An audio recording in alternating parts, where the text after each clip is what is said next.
Hello and welcome to NTA Nationwide, and this is reaching you live from our studio in Abuja. I am Noleen Abel-Ameh. You can follow this news broadcast live on our website nta.ng/live and on all our social media handle displayed on the screen.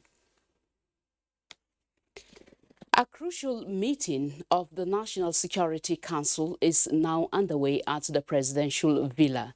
President Muhammadu Buhari summoned the meeting following suggestions received from the last Council of State meeting. Far-reaching and decisive measures are expected to be taken against the resurgence of violent attacks in parts of the country by criminal elements. This is aimed at achieving lasting peace, stability and public order in the country. In attendance at the meeting are Vice President Yemi Osinbajo, Ministers of Defense, Interior and Foreign Affairs, and the National Security Advisor. Also at the meeting are the service chiefs, Inspector General of Police, as well as heads of other security services. The meeting is taking place behind closed doors. In other news, President Muhammadu Buhari has approved the appointment of Mrs. Matilda Megwa as Senior Special Assistant to the President on Employment and Job Creation, Office of the Minister of Labour and Employment. A statement by the Special Advisor to the President, Media and Publicity, Femi Adesina, indicates that the Senior Special Assistant was a Senior Consultant and Strategy Advisor with the Ghana Agriculture Sector, the International Fund for Agricultural Development, and with the private sector in Canada. She will work with the Minister of Labour and Employment on job creation.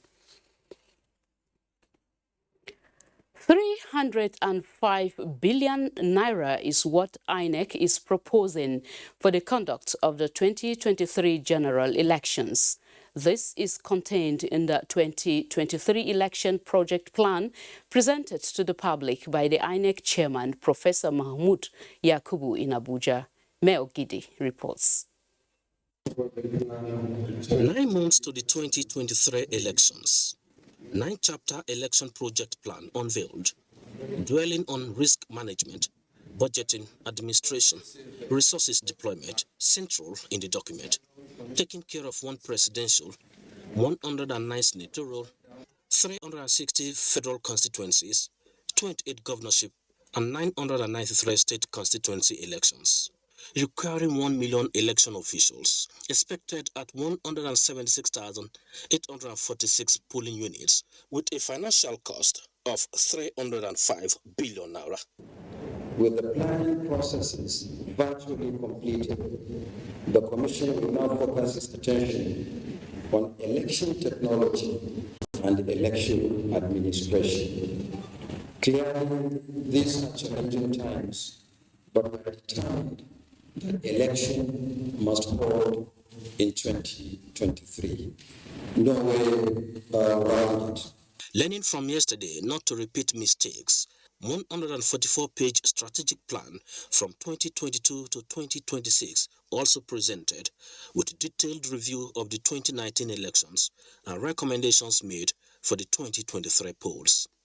But we will challenge you when there is need to challenge you. But we work with you when we need to work with you. This is not going to be a time. 2023 is not a time to say beavers are not working. We will be looking at the different departments and holding them to account. Advice taken. Let's expect the best, the INEC chairman promised the electorate. Mie Ogidi, NTA News. The Presidential Advisory Committee Against Corruption, PACAC, has reacted to a recent negative report of the USA on corruption in Nigeria. In a statement by the chairman, Professor Ise Sage, PACAC says that, on the contrary, agencies such as the EFCC and the ICPC have recorded remarkable success in recent times, prosecuting and convicting all classes of suspected criminals and recovering assets. PACAC adds that the use of tools like the IPPIS and BVN to curb corrupt practices should be sustained by the government. Let's join Hingino in Lagos for more news on Nationwide. Over to you, Hingino. Thank you, Noleen. The Independent National Electoral Commission, INEC, has begun the third and the final phase of the permanent voter card registration exercise. Kehinde Adebisi was in town to monitor the situation. The political space is gradually gathering the expected momentum as many aspirants are declaring their intent. Just as political parties are also fine-tuning their strategies to emerge victorious in the 2023 general election. So as not to disenfranchise many Nigerians, the Independent National Electoral Commission, INEC, opened its permanent voter card registration portal yet again for the third and final phase of registration. We were improving. People were not coming before the way we wanted, but after we developed the internal part of the local government area, because before we were doing it only at the state office and local government headquarters, 20 local governments in the state. But towards the end of March, we moved to some interior parts, especially areas where we have zero polling units. And at that time, we saw large crowds. Equipped with this information, I paid a visit to some registration centers across Lagos metropolis. For here, the process is quiet and calm. Everybody is following suit as supposed to be. As you can see for yourself, no noise, no quarrel. A lot of people were following by numbers to number. I've registered for a long time, but the face is not clear and my name is not written fully. So I came to make corrections on that. Attributing the low turnouts to level of awareness, some Nigerians suggest ways of encouraging other citizens to participate. If you say you want a government, it is through your PVC that you elect a government. So if you don't participate, you cannot condemn. In this way, I'll tell them to make sure that they get their PVC. I've been instrumental to almost 150 people collecting their PVCs. The Independent National Electoral Commission, INEC, says once registered, the PVC is valid and does not expire. In Lagos, Kehinde Adebisi, NTA News. Now to religious matters, Muslims believe that Ramadan teaches them to practice self-discipline, self-control, sacrifice and empathy for those who are less fortunate, thereby encouraging actions of generosity and compulsory charity, zakat. Muslims also believe fasting helps instill compassion for the poor. Away from the religious teachings and benefits, Ruth Ario Samuel takes a look at the health benefits of Ramadan.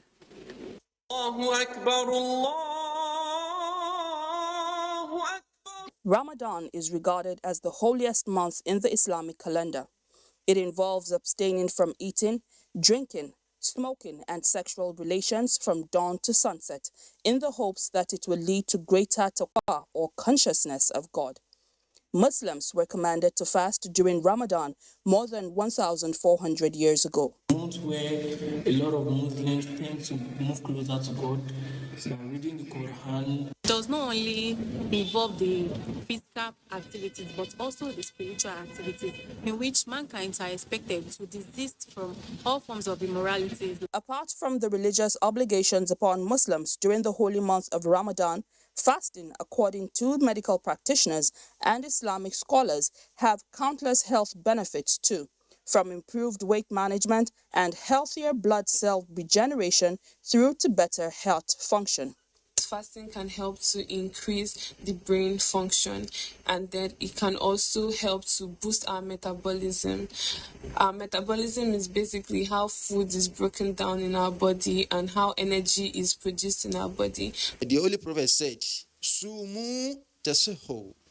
That is, you fast so that you can be healthy. While Muslims engage themselves in the 29 to 30 days of sober reflection and self-denial, there is an urgent need for Nigerians to always go for routine medical checkups to detect early signs of illness that is inimical to their health.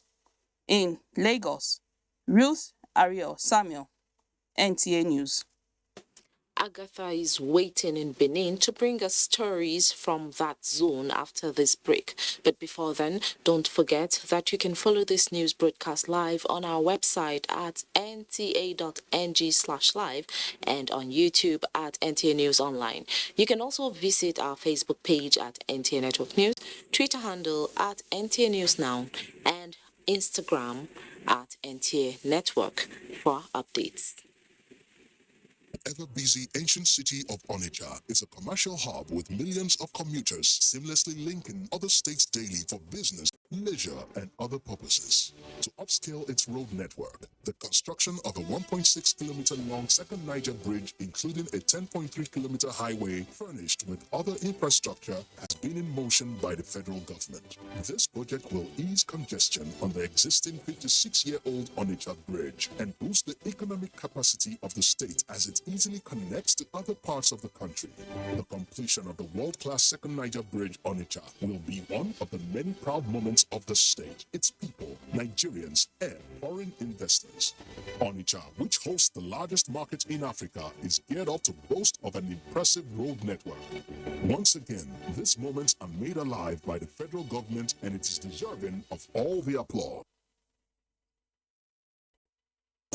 All the thrills and all the action on Nigeria's biggest dance reality show. Glow Battle of the Year is on NTA every Sunday from 8 p.m. to 9 p.m. The broadcast media ecosystem is dynamic and requires continuous training for practitioners to perform optimally. NTA Television College JOS invites relevant officers to the following specially packaged training programs. Protocol Event Management and Public Relations. Date 2nd May to 13th May 2022. 2 weeks. Video Camera Maintenance. Date 16th May to 27th May 2022. 2 weeks. Basic Television Production Techniques. Date 16th May to 10th June 2022. 4 weeks. Photojournalism and Photography. Date 6th June to 1st July 2022. 4 weeks. Intermediate Online News Reporting Skills. Date 4th July to 29th July 2022. 4 weeks. Sports coverage and reporting skills in the mass media. Date 4th July to 15th July 2022, 2 weeks. The course fee for 2 weeks courses is 150,000 naira per participant, while the fee for 4 weeks courses is 180,000 naira only, accommodation inclusive. The venue for all courses is the serene and secure environment of NTA Television College near Old Government House, Rayfield, Jos. For more inquiries, please call 0803-079-5335 or 0806-980-9807. NTA Television College, Jos, training you to be the best you want to be. I bring you wonderful news. The village headmaster is coming back to your screen.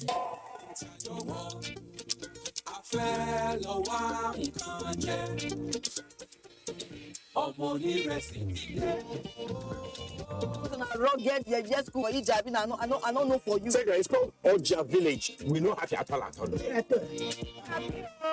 And I know that even you too, you are getting a lot of orders. Hey, I love you so much. And how did I give you the impression? 50-year anniversary. You mean anniversary? I think I talk with that now.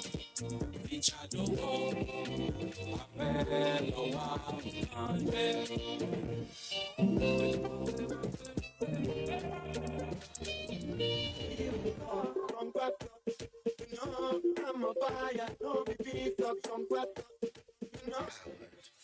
Glow.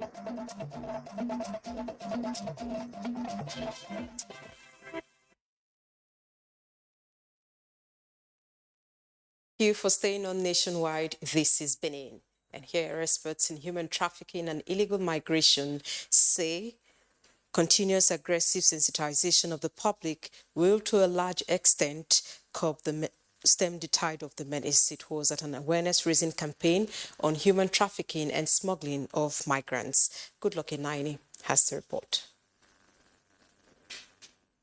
Reports released by the U.S. Department of State has chronicled the menace of human trafficking globally in about 200 countries across different continents, Nigeria inclusive. Several measures have been taken by the Edo State government and other concerned institutions to check the menace, but in the opinion of these experts, the measures are yet to fully meet the minimum standard for reducing the tide. As long as we have greedy fathers and mothers, brothers and sisters in our society, greed will be the motivating factor. We also have the knowledge and awareness that have been so negatively created that success can only be found abroad. Stakeholders in this hall, some of whom are themselves returnees, are worried over the approach being adopted now in recruiting and traffic of victims. They have different ways, and so we also, who are fighting trafficking, must have different ways. We must be on our toes. Nduka Owanwene is the zonal commander. There's also organ harvesting that is getting on the increase. NAPTIP, Edo State Task Force on Human Trafficking cannot do it alone. All hands must be on deck. The command is taking this sensitization to endemic areas across the state. In Benin, Goodluck Enaini, NTA News. In the meantime, the public has continued to condemn gender-based violence, a cankerworm gradually eating deep into families and society at large. A cross-section of the people in Benin has been speaking about methods to adopt to attack the menace. Joy Egbo has the report. Week in, week out, the media is awash with reports of violence, primarily against women, from sexual harassment to physical violence and harmful traditional practices. Women are predominantly the victims. The rape and murder of Bamishe Ayanwole is one of the many cases of violence against women that has helped the headlines. For Nigerians in Benin, whether it is against a woman or man, violence is regarded as an attack on common humanity. No excuses. It's against my tradition and it's against my will. The women are made to be taken care of, not to be beaten. If you know, say the woman, I know you as a man, you will come up for us for her, just to avoid problem. They urged increased action to stem the rising tide of violence and in addition encourage victims not to shield their violators. Even with the knowledge and with the enlightenment and the sensitization, it is still on the increase. But the good thing about it now is that people now report, because initially they used to keep quiet because of shame or what would people say. When you're in a relationship or in a marriage where the man is beating you or the woman is beating you, please run for your life. A proper upbringing of children, they believe, is an important starting point, and that parents must begin to play their roles of ensuring their children are useful moral addictions to the society and nation. In Benin, Joy Egbo, NTA News. And that's our package. Time now to head back to Abuja for more reports from Noleen. Thank you so much, Agatha. Stakeholders in the justice delivery sector have condemned the invasion of the Bayelsa State House Court of Justice sitting in Yenagua. Ibinimi Zitimiola reports. The judiciary is the third arm of government charged with a pivotal role to redress wrongs and strengthen the rule of law. In the course of carrying out its constitutional functions, there have been a number of brazen attacks on courts and private homes of judges in an attempt to silence the voice of justice. The most recent is the invasion of the Bayelsa State High Court, sitting in Yenagua, by alleged political talks. Somebody without any prompting or without any backing who just walk into the court hall with the intention of disrupting the proceedings of the court and also to physically attack the judge. It is so disheartening. We condemn, frown against, and we do not take it lightly. The desecration of the Temple of Justice.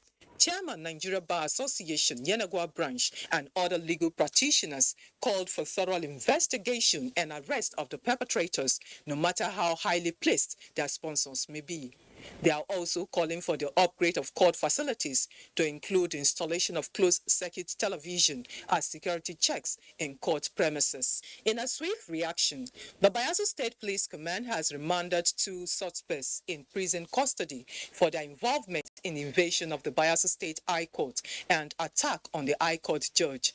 A statement by the command spokesman, SP Asinem Boswat, said efforts are on to arrest the fleeing suspects.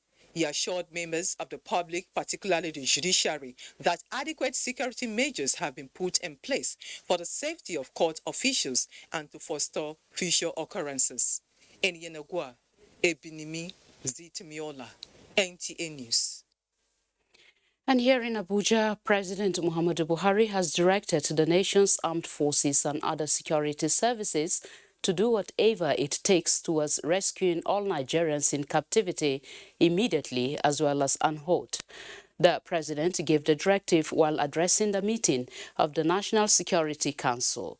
State House correspondent Adamu Sambo has the report that the president's marching order was conveyed to journalists by the National Security Advisor, Babagana Mongono.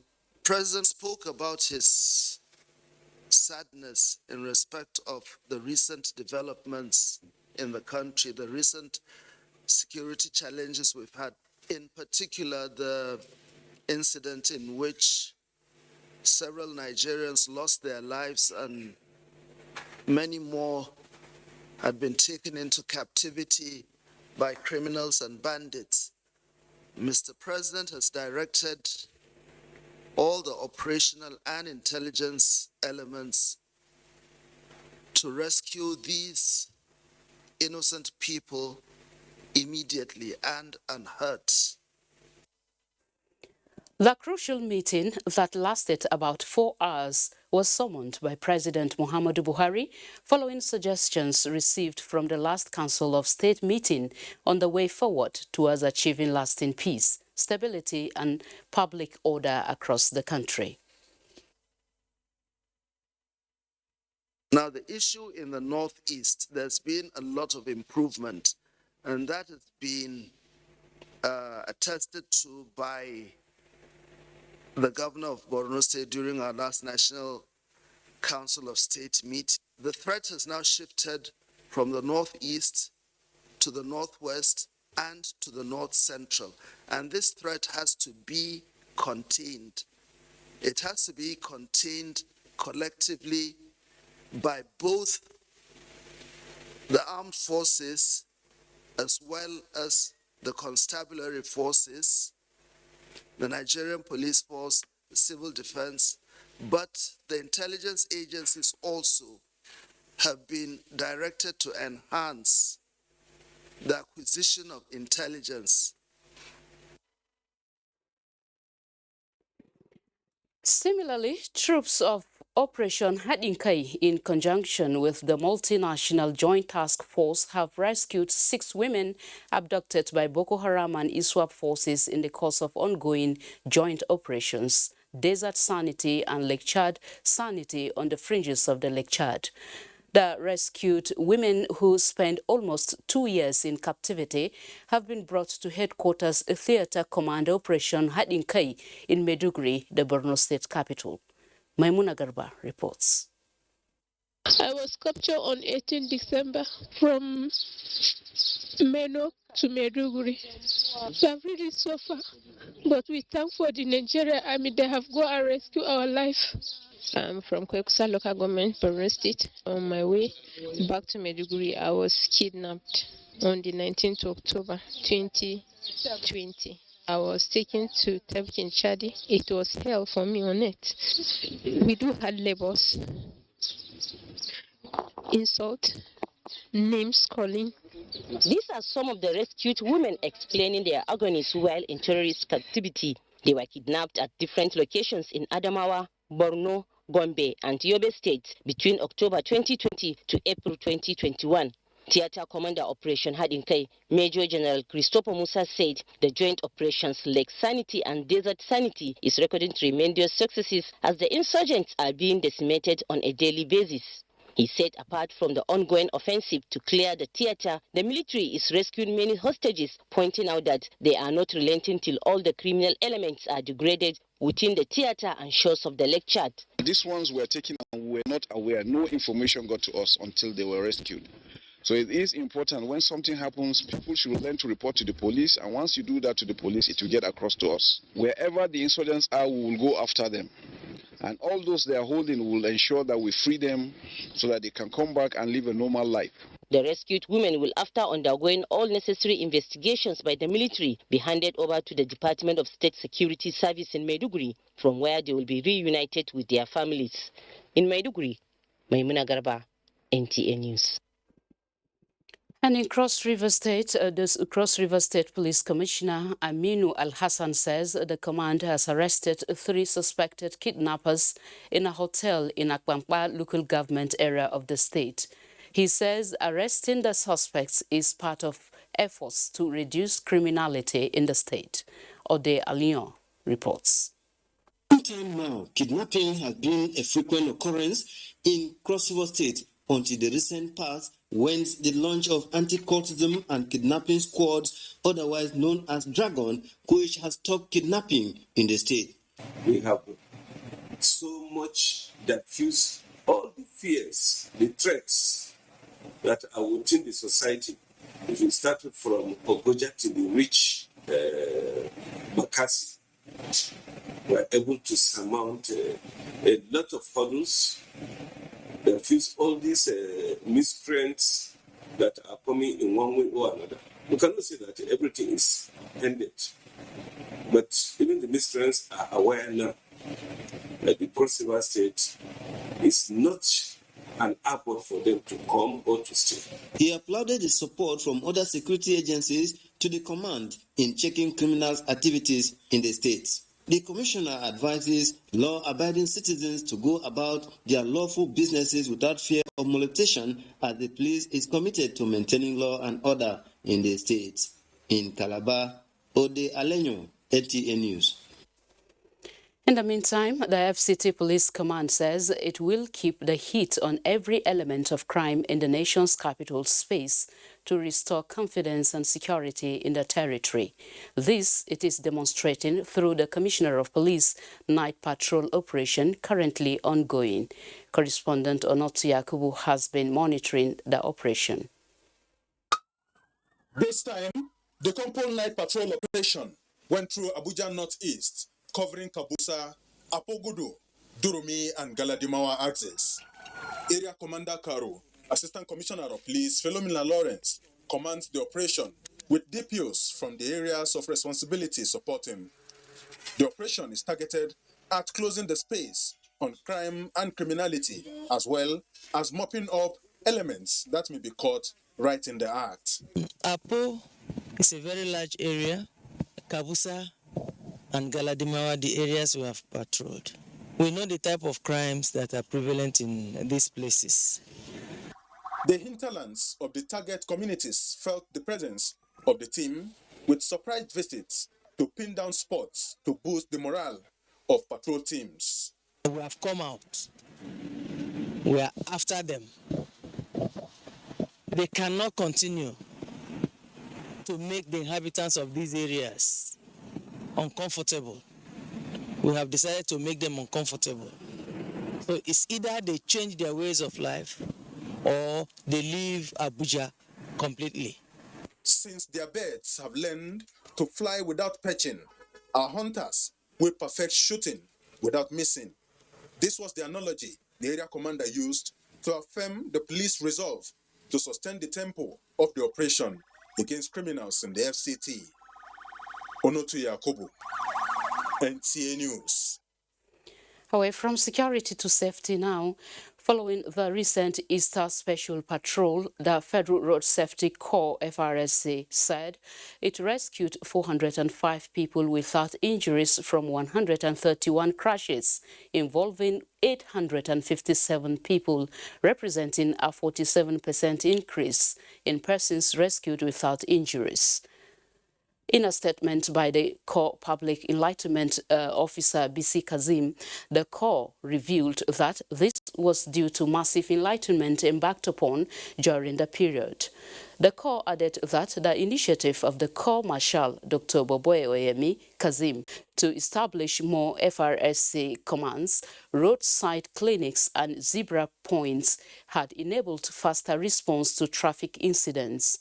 Also, 6,634 traffic offenders have been apprehended so far this year, with 134 persons arraigned before the mobile courts established to handle traffic offences.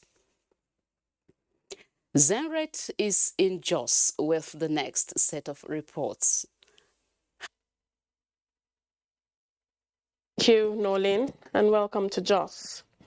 Following the recent attacks that led to destruction of lives and property in Kanam and Wase local government areas of Plateau State, Governor Simon Lalong has stressed the need for immediate installation of mobile security posts within all border areas of the state to forestall security breaches.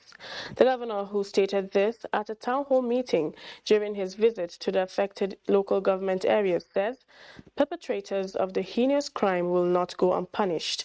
Priscilla Grumnan has details. Some communities in Kanam and Wase local government areas recently came under attacks by bandits, where scores of people were killed and property destroyed. Governor Simon Lalong leads a high-powered government delegation on a visit to the affected areas. We do our best because that is our primary responsibility to protect every life and property. Unless we have a permanent outpost in those areas, Kukawa, Waka, and then they will continue to kill people endlessly. Key players in Kanam, including member representing Pangshin Kanke Kanam in the National Assembly, women and youth leaders, call for concerted effort by government in strengthening security as well as provision of relief materials to victims of the attacks. At the interface in Wase local government, Governor Lalong condemns the unwarranted attacks on innocent people of the area and pledges to mobilize more resources to secure lives and property. Commander Operation Safe Haven, Major General Ibrahim Ali, urges communities to always volunteer intelligence information to security agencies to enable them respond in time. The governor earlier paid a condolence visit on the Emir of Kanam, Alhaji Babangida Muazu, and also at the Wase General Hospital, where he sympathizes with victims of the attacks. In Jos, Priscilla Grumnan, NTA News. Meanwhile, headquarters of Operation Safe Haven has handed over a large cache of small arms and light weapons recovered from criminals to the National Center for the Control of Small Arms and Light Weapons in Jos. Caleb Guchin reports. The over 500 small arms and light weapons comprise 40 automatic weapons and 477 locally fabricated firearms. Handing over the arms, Commander Operation Safe Haven, Major General Ibrahim Ali, says the mopping of the weapons followed federal government's commitment to free communities and the society from the effects of the arms. He notes that the leadership and troops of Operation Safe Haven have been employing both kinetic and non-kinetic approaches to ensure their aim is achieved. The commander says he is committed to discharging his responsibilities without any bias. In our kinetic efforts, we have neutralized numerous bandits, we have arrested suspects, recovered weapons, and prosecuted those culpable in fanning the embers of crisis in our area of operation. Zonal Coordinator, National Center for the Control of Small Arms and Light Weapons, North Central, Major General Hamza Bature, commended Operation Safe Haven for a job well done, calling on the society to be responsive and conscious of happenings in their environment.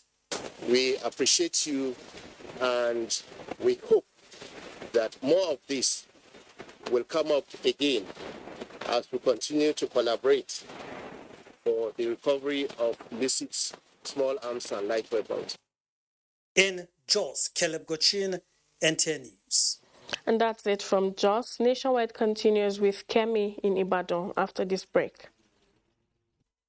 The TAF Club Federation of Nigeria, through the Office of the Life President, Alhaji Dr. Yahya Abubakar, the Etsonope, invites the general public to the second edition of the West African Horse Racing Derby in honor of His Eminence, Alhaji Sa'ad Abubakar III, the Sultan of Sokoto, marking his 15 years on the throne. Date Friday 3rd to Sunday 5th June 2022, with a grand finale on Friday 10th to Sunday 12th June 2022 at the Shehu Kengiwa Race Course, Sokoto State, Nigeria. It promises to be a equestrian, traditional, and a cultural spectacle. Prominent Nigerians and dignitaries from across the country and the West African sub-region will grace this event. For further inquiries and sponsorship, visit www.toughclubfederationnng.com or call any of these numbers 0915-360-9941 or check on all social media handle TCFN Official. The Tough Club Federation of Nigeria, rejigging horse racing in Nigeria.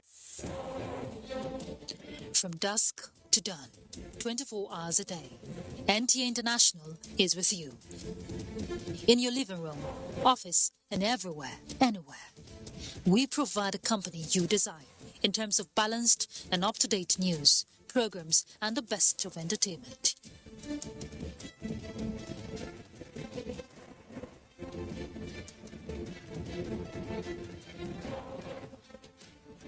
Tune in to DSTV channel 251, GoTV channel 91, Freeview channel 264, or live streaming via www.visiontv.co.uk. You can also see us on Facebook and YouTube for quality content on the go. NTA International, Africa's window to the world.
Good afternoon, and thanks for joining us in Ibadan.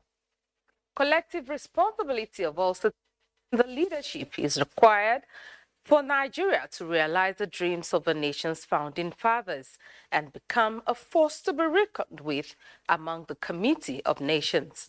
This was the submission of Sheikh Muhyiddin Ajani Bello at the maiden Ramadan lecture of NTA Ijebu-Ode. Correspondent Joel Popola reports that the lecture had as its theme nation building, whose responsibility? It is not uncommon for various stakeholders who are saddled with the responsibility of building the nation to trade blames when things go wrong. This sad narrative is what the guest speaker at the maiden Ramadan lecture of NTA Ijebu-Ode, Sheikh Muhyiddin Ajani Bello, identified as a major bane holding the nation to ransom. Nation building, according to him, starts from the home and transcends the society, noting that many parents have failed to imbibe good morals in their children. For this unwanted narrative to change, the leadership of the nation must serve diligently by emulating the ideals of the nation's founding fathers. The cleric enjoined everybody to take nation building as each other's responsibility, and then that it starts from the home. So we should make sure that we tutor our children our words very well. Other speakers described the lecture as timely as it calls for national reorientation on the civic duties of the citizens. when we come and we are multiplying, God expected us to be orderly. The orderliness as we have with the angels. Likewise, the mass media has also role to play towards the uplift of this country. The takeaway from the Ramadan lecture is for all stakeholders to be on the same page in surmounting the challenges bedeviling the nation. In Ijebu-Ode, Joel Okbola, NTA News. In the meantime, Muslim faithful have been advised not to lose sight of the last 10 days of Ramadan, otherwise known as Laylatul Qadr, for abundant blessings from Allah. This was the position of some Islamic scholars in Abeokuta, Ogun State, while speaking on the significance of the last 10 days of Ramadan. Yemi Dalimo reports.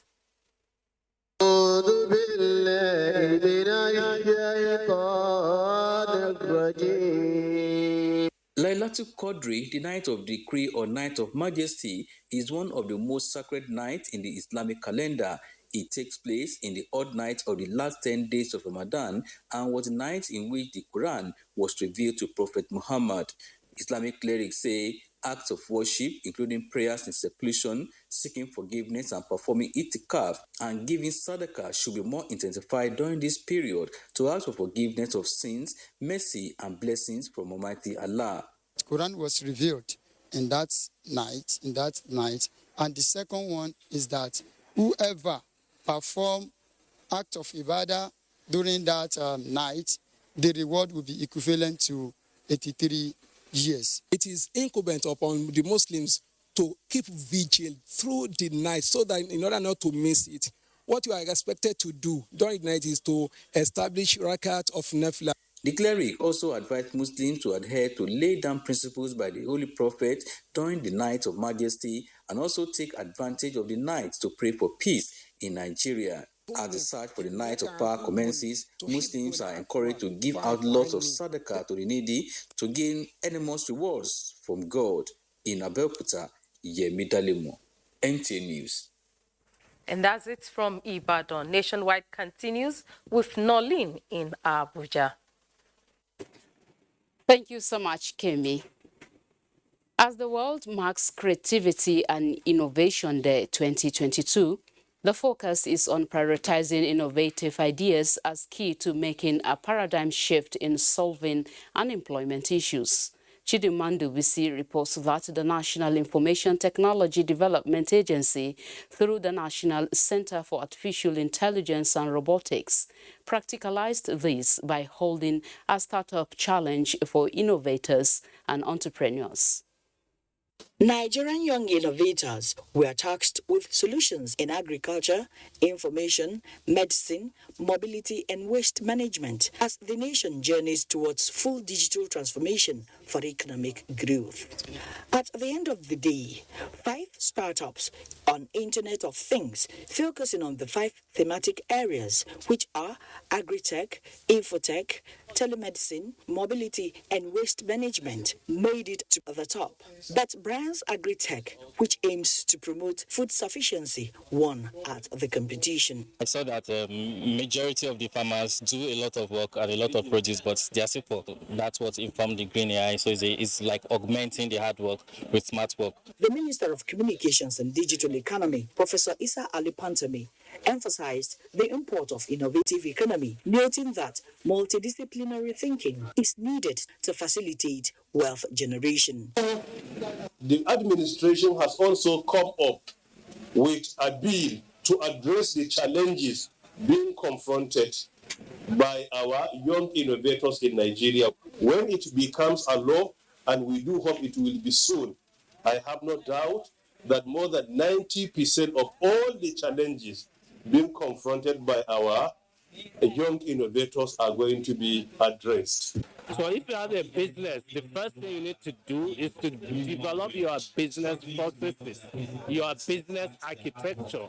Then think about the kind of capabilities you need to help you achieve that your business. In another development, information and communication technology experts say another way of solving cyber attacks and cyber crimes is through public-private sector collaboration.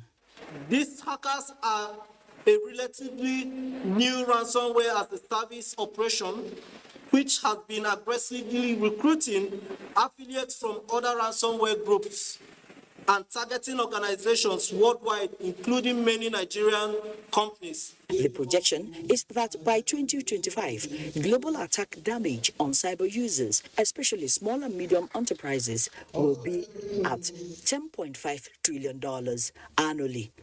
If measures are not put in place in Abuja, Chimdima Ndubisi, NTA News. With me in the studio to discuss more on World Innovation Day is Umar Sani. He is an innovator and one of the top 5 innovators selected by the National Center for Artificial Intelligence and Robotics for this year's commemoration. You're welcome to our studio, Sani. You're welcome. Yes, and I would say congratulations because you are one of the top 5 selected in that field. Okay, can you talk to us about your innovations? So my name is Umar Sani. I am a founder of XMate. So XMate is a smart working can that is powered by artificial intelligence. So actually what we have discovered is inability of blind individual to navigate or move independently around their environment. They got it difficult in terms of navigation or moving independently from point A to point B without bumping into obstacles. So we identified those challenges and we provide a solution whereby they will use our product, Smart Walking Can, and they can walk freely, independently, safely and efficiently. All right, you have just mentioned the challenges you have encountered now, and can you just tell us a little about what you have invented? Well, we have invented a smart walking can, a smart walking stick that is powered by artificial intelligence. It will detect obstacle in front of a blind person, and it will alert him so that he can go against the obstacle. All right. Now, in the aspect of commercialization, what would you say that has been noted, of course, and is not really encouraging young innovators in Nigeria? What is that really affecting you as an individual, as an innovator? The aspect of commercialization, first of all, as a startup innovator, you have to go to your market research. You have to understand your market, first of all, and you have to understand your competitors. Okay. Because when you go to market, you will find out many competitors are there. So you have to understand your competitor first, and you have to understand your target audience. So when you finish with those research, you are good to go to the market, and you make sure that you provide a value proposition that will make you unique from other competitors. As that, you will win your market. All right, what are we expecting from you in the near future? Innovation-wise, what are Nigerians expecting from you in the near future, innovation-wise? Yeah, so Nigerians should expect many innovation from my side because I'm an engineer, biomedical engineer. So I have a picture of inventing different equipment, machines, using artificial intelligence that will really help people to live a simple life in Nigeria. Okay, which of course you are already doing. Yeah. Thank you so much, Umar Sani, for your thoughts on Nationwide. Thank you very much. Okay. Work on the Ushafa-Jere Dual Carriageway project has reached an advanced stage of completion. Onoze Yakubu, who was part of the inspection tour of the project, brought back this situation report. The 2-kilometer Ushafa-Jere Dual Carriageway Road project is an alternative route from Abuja to Kaduna State. The project, solely funded by the FCT administration, is more than 80% completed, with a large portion of the route already asphalted with drains and solar-powered streetlight. Work is presently ongoing at the Buhari Township end after all encumbrances have been resolved with the residents of the community. We have about 5 river bridges, which as of present now, all the 5 bridges are completed. And we have several of box culverts, access culverts, throughout the length of this road. The administration saw the need to dualize it because of the increase in the traffic on that road. Now, if you watch one side is almost on asphalt from Shafa down to Jere, except for the area within Buhari, where we had encroachments. But recently, the encroachments have been removed, and the works are ongoing there. He further hinted that the project is expected to be completed before the end of the present administration. Onuze Yakubu, NTA News. Now, as part of efforts gearing up to surmount security challenges that Nigeria peace causes, an effective and uncompromised synergy remains key to overcoming security problems confronting the nation. Elizabeth Omori reports that this was at a media briefing where the Commandant General of the Corps, Chinedu Neji, commended President Buhari for his efforts towards tackling insecurity. With a renewed vigor and zeal to cripple activities of bandits in Nigeria, the Corps believes concerted efforts will go a long way in curbing criminality to the barest. The Commandant General of the Corps, Chinedu Neji, who is optimistic that when the Corps bill is finally assented to, will strengthen mediation and conflict resolution at the grassroots. This is also a way of checkmating the influx of foreigners who are coming in to destabilize the country, and also checkmate the people that are coming into the country with ulterior motive. But if you come with good motive, then the Peace Corps will help you to channel that your motive and your energy and make sure you do not witness any hitch. While commending President Muhammadu Buhari for his commitment towards ending banditry, he noted that community engagement for intelligence gathering is paramount to winning the war. As an expert in this field, if this is done, Nigeria will become a great nation and take its position in Committee of Nations by providing leadership, especially in Africa. Investors will come in. Nigerian economy will grow. I'm predicting that Nigerian economy will grow by 15%. Their bill, which has passed third reading, awaits concurrency at the House of Representatives. In Abuja, Elizabeth Omori, NTA News. The federal government has assured international donor agencies of judicious utilization of funds provided to support food production in Nigeria. Musa Aliyu reports that in line with this, a steering committee for the execution of 3 key projects were inaugurated by the Minister of Agriculture. World Bank, International Fund for Agricultural Development, and the African Development Bank are currently funding 3 key agricultural projects in Nigeria. These are Agricultural Transformation Agenda Support Program, Agro-Processing, Productivity Enhancement and Livelihood Support Program, as well as Rural Access and Agricultural Marketing Projects. The total cost for the projects is $1.416 billion with varying expiration of time. The projects are designed in such a way that federal and state governments will provide counterpart funds. Formally inaugurate members of the National Steering Committees. The Minister of Agriculture is inaugurating this steering committee to ensure the effective execution of the project. We have structure for each of these to keep track of how much is coming in and what is being spent, and also a steering committee, and also we do send inspection team from time to time, monitoring and evaluation to make sure the money being spent, we can see the result, we can see the work is commensurate to what is happening, and also the agencies themselves, the funding agencies themselves have their own monitoring team that from time to time will check and will compare notes. The committee is to ensure effective monitoring and evaluation of projects as well as budget analysis. Musa Aliyu, NTA News. Up next is sports news. The Nigerian Navy Gulf Estate, Karishi, Abuja, is on the cusp of history as momentum continues to build up ahead of the inaugural Captain and Lady Captains tournament on May 14. Golfers from over 60 golf clubs in the country are expected to tee off the one-day tournament on the 18-hole golf course, where the Chief of Naval Staff, Vice Admiral A.Z. Gambo, will also attend. The Chief of Naval Staff has been very, very supportive. Confront him with any problem, he's there for us, and he even asks what are the problems in the golf course? All our trophies they are in making, and then most importantly to get the course ready.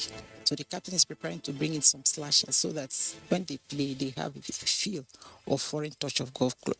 The Nigerian Navy Golf Club completes a trilogy of military golf clubs in Abuja after the GEJ Golf Club for the Air Force and the TYB International Golf Resorts and Country Club for the Army. In another development, 36 professional golfers teed off the 2022 IBB Captains Pro-Am Cup at the IBB International Golf and Country Club Abuja. The 54-hole tournament with a purse prize of 2 million naira is part of the main events, which signals the end of Senator Emmanuel Anosike as captain of the prestigious golf club.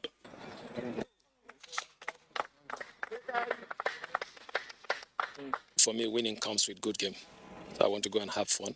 And then when we get to the position of playing for the win, which will be in 3 days' time, then we'll start jostling for winning. This is my profession. It's a very good game. It's a well-organized competition. Away from golf, record English Premier League champions Manchester United have appointed Ajax manager Erik ten Hag to take charge of the Red Devils for the next 3 years with an option of another year. The 52-year-old takes over in the summer and will be tasked with a rebuilding project to restore United as title contenders after they last won the league title in the 2012-2013 season. With sports updates, Ayo Deji, Makinde, NTA News. President Muhammadu Buhari mourns the tragic death of 2 officers in a Nigerian Air Force plane crash in Kaduna. In a statement by his senior special assistant Media and Publicity, Garba Shehu, the president said the death of Flight Lieutenant Abubakar